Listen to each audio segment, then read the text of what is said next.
WYATT EARP Documentart. The Secret Life Behind the Legend, Outlaw or a Hero. WYATT EARP was one of the legendary lawmen of the Old West. Though he was a sheriff or marshal in several western towns, he is best known for his role in the famous gunfight at the OK Corral in Tombstone, Arizona. Like many western heroes and villains, EARP's life has become the stuff of myth, and has been distorted and misreported so frequently that it is difficult to sort out truth from falsehood. It is clear, however, that his bravery and skill made him one of the most respected and feared lawmen in the West. WYATT EARP was born as Wyatt Barry Stapp EARP, in Monmouth, Illinois, on March 19, 1848. He was the third son of Nicholas and Virginia EARP. Wyatt had four brothers: James, Virgil, Warren, and Morgan, who also later enjoyed some fame for their exploits in the West. The EARP boys spent most of their youth in Illinois and Iowa. EARP's father and two older brothers fought for the Union in the Civil War.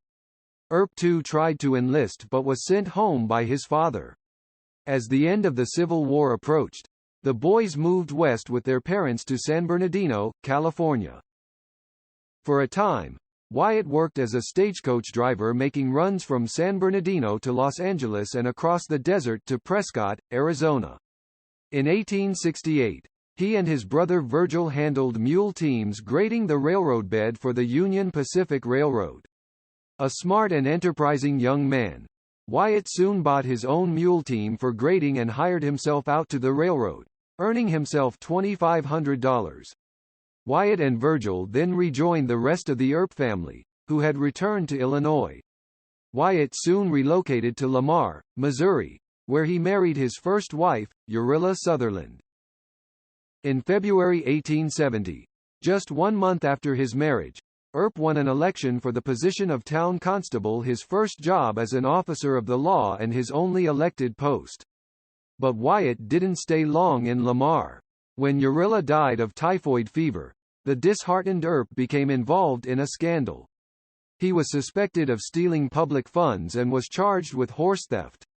EARP eventually left town under a cloud of suspicion over the charges. During this period, a new phenomenon, the cattle drive, was transforming Kansas. Thousands of cattle from Texas were driven northward to the rail lines that had just been extended westward into Kansas. The cowboys who led the cattle drives were transforming small Kansas towns into hotbeds of gambling, prostitution, and lawbreaking. Wyatt EARP, a steady man who believed in the law, soon found a place in these cow towns.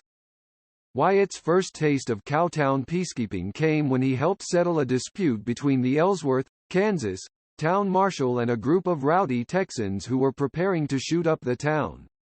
Though the facts of this encounter are disputed, EARP's reputation as a peacekeeper was strong enough to earn him a job as a police officer in Wichita, Kansas, a town with a reputation for wildness nearly unmatched in a state full of wild towns. EARP worked in Wichita from 1874 to 1876. He had to strike a delicate balance between scaring off the truly dangerous criminals and helping the town win the business of the mere rowdies. EARP, who was more inclined to settle disputes with words or fists than with bullets, proved skilled at the job. He also performed the less glamorous tasks of the policeman, sweeping streets, scaring off wild dogs, and inspecting chimneys. In 1876, EARP left Wichita to become the chief deputy of Dodge City, Kansas, where two other well-known lawmen, Jim Masterson and Bartholomew Bat Masterson, worked as his aides. During his first year in Dodge City there were only 2 killings, down from 70 in the year before his arrival. But when the cattle season ended, EARP grew bored with his job and looked elsewhere for excitement. He thought he had found that excitement when he left for the gold rush in the Black Hills of Dakota Territory in 1877, but he soon discovered that the area had been mined to exhaustion and there was little gold left. EARP didn't mind. He made a small fortune selling firewood to the other miners in the region. When he returned to Dodge City in 1878, EARP wore a badge as the town's assistant marshal, and he soon ran into Mattie Blaylock, who would later become his second wife, and Doc Holliday, a famous gunman who would become his lifelong friend. Always one to seek out adventure, Wyatt arrived in Tombstone in December of 1879, accompanied by his wife, Maddie, and his brothers James, Morgan, Virgil, and Warren. Within a year Virgil Earp had been appointed town marshal, and Wyatt sometimes helped out as a deputy, that is, when he wasn't winning money at the gambling tables of the Oriental Saloon, where he also worked as a guard. The Earp brothers soon began to feud with a gang of outlaws led by Joseph Isaiah Ike Clanton. The Earps didn't like the Clantons. Ike and his younger brother Billy are the McLaury brothers, Tom and Frank, who rustled cattle and robbed stagecoaches in the area. The Clantons and McLaury saw the Earps as a threat to their livelihood. Everybody in town soon knew that these men were headed toward a showdown. The gunfight at OK Corral, now a legendary Western conflict, occurred when the lawmen and the outlaws finally met for a showdown in October of 1881. First, Frank McLaury challenged Morgan Earp to a gunfight, but Earp declined.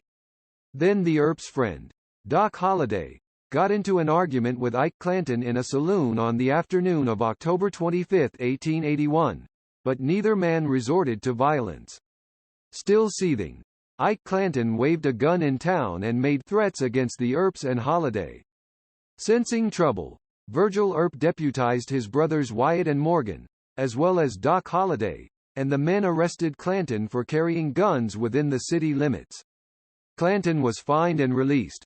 While outside the courthouse, Wyatt Earp solved an argument with Tom McLaury by buffaloing him, smacking him on the side of the head with his pistol.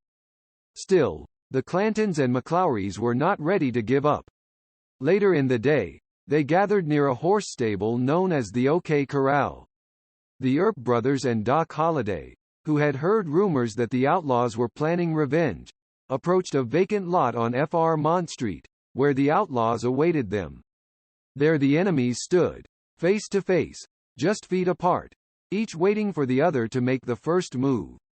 Then, suddenly gunfire spewed from the pistols and rifles of the armed men.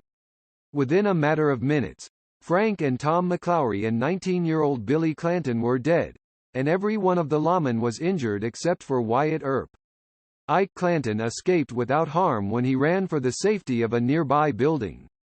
This short, brutal gunfight has gone down in history as the gunfight at OK Corral. Though the Earps and Holliday had rid Tombstone of 3 outlaws, some in town felt that the lawmen had committed outright murder. Town Sheriff John E. Behan agreed, and he issued warrants for the arrest of Wyatt Earp and Doc Holliday. Though the charges against the men were eventually dismissed, they kept the men from being heroes. Virgil Earp was dismissed from his job as town marshal for his part in the killings and was criticized for having deputized his brothers to come to his aid. The Earps' violent encounters did not end with the gunfight at OK Corral. Just 1 month later, Virgil was ambushed and shot on his way into the Oriental Saloon by an unidentified gunman. He was disabled for life. The next March, Morgan was shot and killed. Wyatt blamed the Clanton gang for the violence and vowed that he would have his revenge. Eventually, Wyatt and Holliday hunted down and murdered several of the men they thought were responsible for the shootings. After killing Frank Stillwell, whom he blamed for Morgan's death, Wyatt told his lawyer, "I let him have both barrels. I have no regrets. I know I got the man who killed Morg." Branded as a murderer, Wyatt stayed on the run, living for brief periods of time in Colorado, Idaho, Arizona, and Alaska.